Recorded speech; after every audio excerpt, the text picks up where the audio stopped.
Hello, and once again, this is JC Pilcher, and for once, I'm not going to actually talk about the Age of Ornon. Today, I'm just going to show off my knife collection as I have recently added to it again.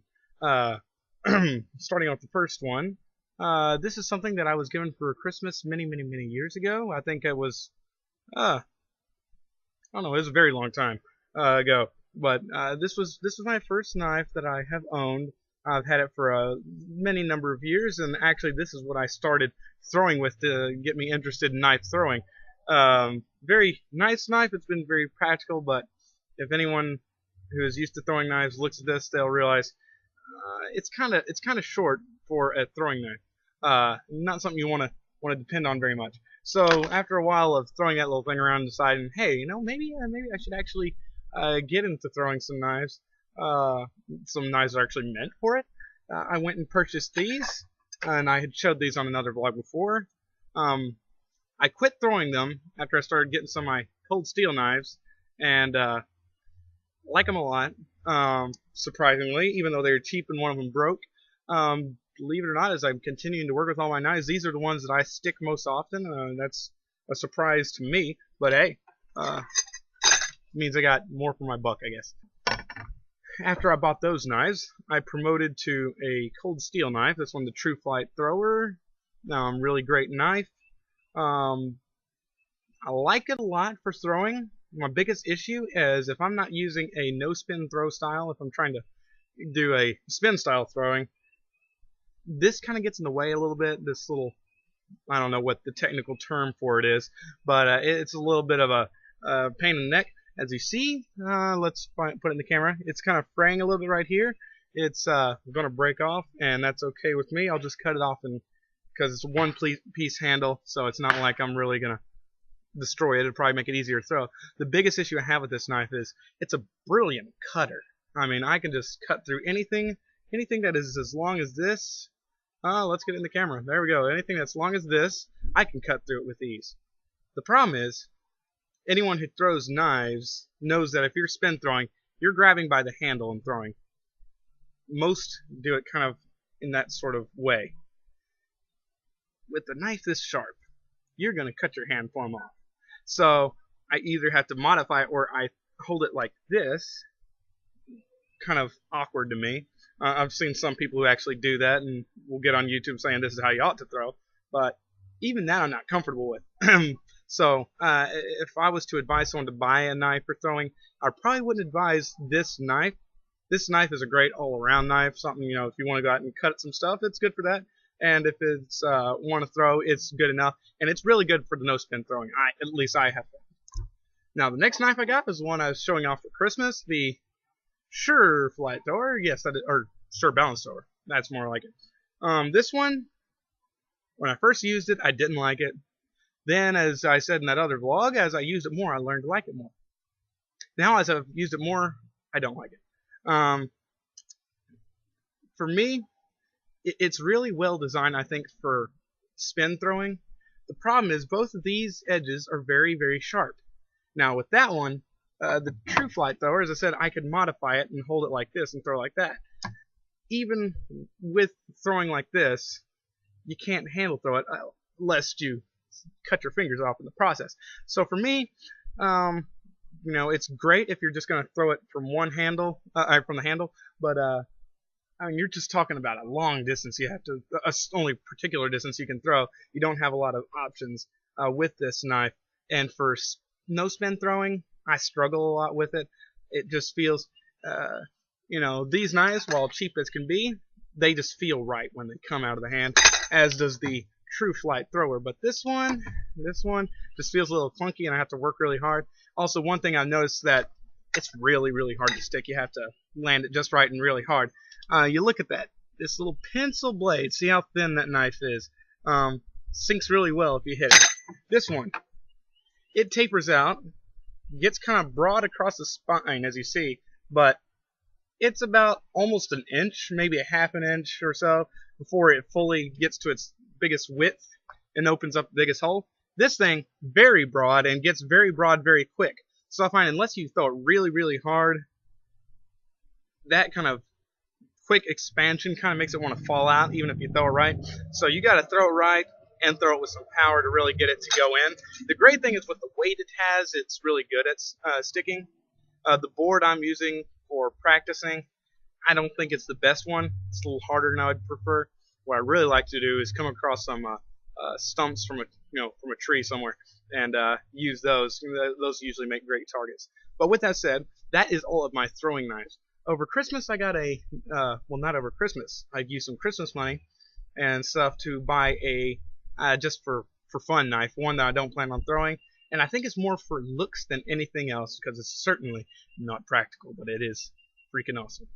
Okay, so my newest purchase. Now listen to this. This is called shopping. I learned this one from my mother, which sounds, I don't know. That sounds kind of feminine. It's kind of scary, but whatever. I learned how to shop right. I had to say it different to kind of give it a more manly sound, But whatever the case is, I had a knife I wanted, a pocket knife. Kind of like the one I started off with, little pocket knife, right? But it was $160. I found that I could get it for about half price if I bought it used. And then using some coupons and discounts here, there, and yonder, I added them all together. Ended up getting this $160 pocket knife for $10. Not bad. Now, I did say it was a little pocket knife, didn't I? Well, it's a pocket knife, but it's anything but little. There we go. This is called the Rajah 2, also made by Cold Steel. Let's flip that right. There we go. Cold Steel. Great company. I really like this knife. It's ridiculous, and you may ask what the purpose of this knife was. There's no practical purpose. I wouldn't throw it. I wouldn't use it. I hesitate to carry this in public lest I get arrested. But it's just a great thing to have around for fun. This thing will cut like no man's business. It cuts better than any knife I have. My brother has a katana, and I think this thing cuts better than it. I mean, this thing is legit when it comes to cutting, and to be honest, I really love it. A lot of folk, including myself, when I first saw it, I was like, what the heck's with this blade design? It's really funny. It bends forward. I've seen katanas that kind of curve back, but forward, and this little wavy design. It's based off of the Gurkha kukri is what it's called. It's kind of a knife sword. I don't know. I've heard people call it both, but that kind of curves forward. What it amounts to in the end is that it has really great cutting power. If you land anything in this little zone right here, where it begins, this little sweet spot as they call it, it's going through it. It's that simple. This design is made to cut things really, really well. I've heard people say that pound for pound, it's probably the best cutter. A kukri. This is not a kukri. This is a pocket folding knife. I'm going to call it a folding knife because my pockets are hardly big enough to hold this thing. Yeah, a pocket knife based off of a kukri. I did not like my old knife in the end because it was too small. I think I may have went overkill as I can hide the entire blade open behind the blade of this knife. But hey, it's going to be a lot of fun. That just means I have to get me another knife, one that I can use a little more practically and is not ready to fall apart like that one. Great locking mechanism with this one. It's for its sharpness and size, it is very safe. There is no way you're going to break this thing unless you put it through a lot of abuse, which I don't plan on doing. I just like to look at it and want to use it. The only thing I would caution anybody who might want to buy this is, let's make this a little more dramatic.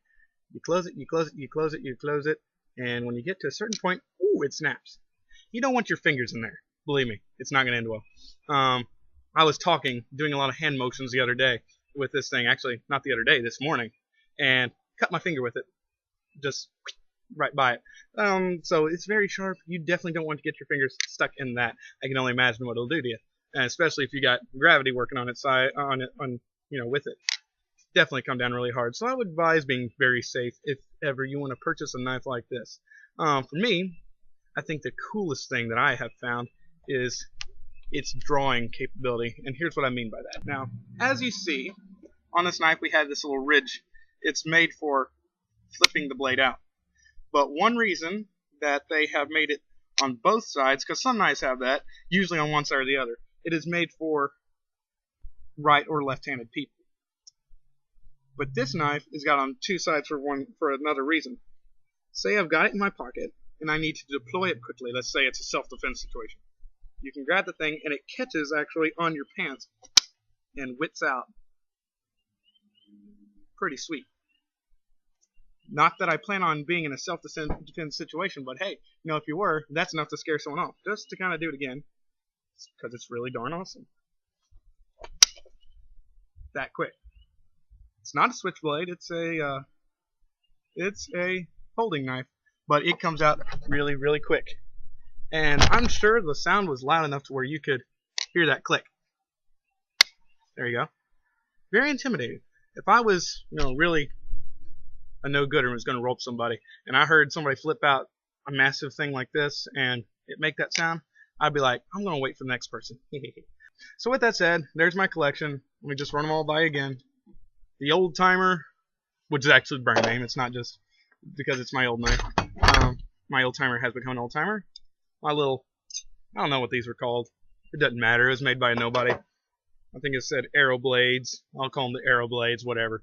There they are. My True Flight Thrower. Bam.